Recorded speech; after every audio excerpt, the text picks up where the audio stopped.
Doctor Babasaheb Ambedkar यांचा 68वा महापरिनिर्वाण दिन। राज्यपाल, मुख्यमंत्री, उपमुख्यमंत्र्यांसह मान्यवर चैत्यभूमीला भेट देणार। बाबासाहेबांना अभिवादन करण्यासाठी हजारोंचा जनसागर लोटणार। नवे मुख्यमंत्री फडणवीसांचा कालचा मुक्काम सागर बंगल्यातच। विरोधी पक्षनेता, उपमुख्यमंत्री आणि मुख्यमंत्र्यांनी वास्तव्य केल्याचा सागर बंगल्याला आता नवा इतिहास।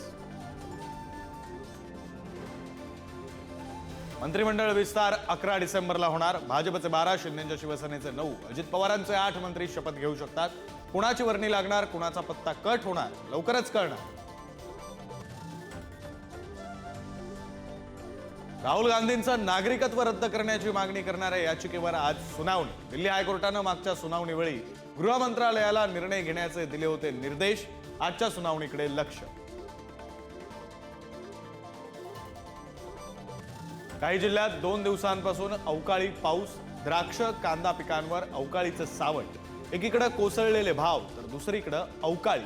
शेतकऱ्यांवर दुहेरी संकट। अभिनेता अल्लू अर्जुन विरोधात सदोष मनुष्यवधाचा गुन्हा दाखल।